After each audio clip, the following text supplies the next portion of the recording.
Hey friends, today I am doing a bar bits video on this bar from Madre Chocolate out of Hawaii in the United States.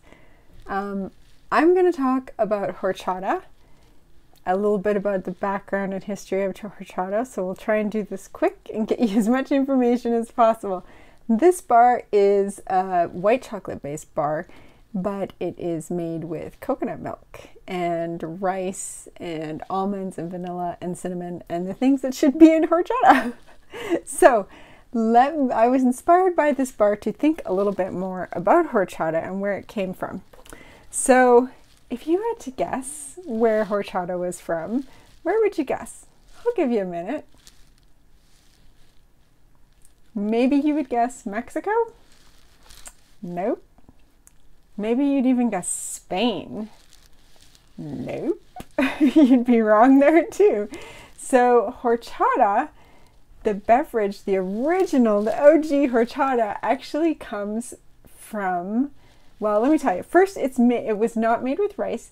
It was made with the plant that's colloquial called chufa. Its botanical name is Cypress esculentus. Sometimes called tiger nut or earth almond. It looks like this.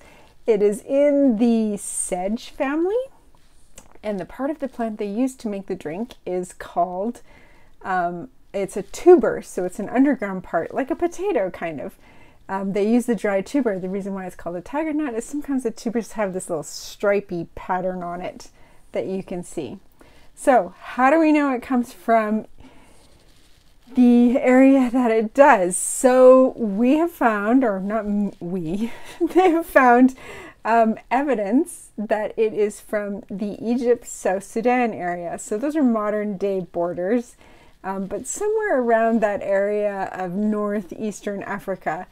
The reason why they think this is because they have found evidence of the drink, the remains of the drink, in vessels of tombs of ancient pharaohs dating back to 2400 BCE, and it was also on something called the Ebers Papyrus. South Sudan area, because it's always been, there's evidence of it being ancient, culturally important drink. There they call it kunu aya. Even today, some people say they drink it, some people say it's an aphrodisiac, but the plant itself, the tiger nut or the Cypress esculentus, is thought to have originated in that area of the South Sudan. So it wouldn't be unusual for then the drink to come from that area as well. So how did it travel around the world? In 30 BCE, we have the Romans coming in and taking over. They have the Roman conquest of Egypt, and with that drink heads off to Rome. And we have a record of it in Rome being called in Latin, horchata or orzata. And then we have records in the 700s after the conquest of Spain, with Moorish traders bringing it into Spain, and they introduced not only the plant, the chufa or the tiger nut plant, to grow, but they also introduced the drink in the Valencia area, which is a place where today it is still kind of famous as a drink. There are records in the 1200s in the Valencia area of a drink or a term being used, horchata, being offered to King Jaime the First. You may, if you're a history buff, you may have heard of him. He was offered something called leche de chufa. So even today in the Valencia area, that's horchata de chufa is a popular Spanish drink, summer Spanish drink especially. So maybe you're more familiar with the drink from Latin America or Mexico. You have the horchata de arroz, which is made with rice. Sometimes in Mexico, I think it's also called agua fresca.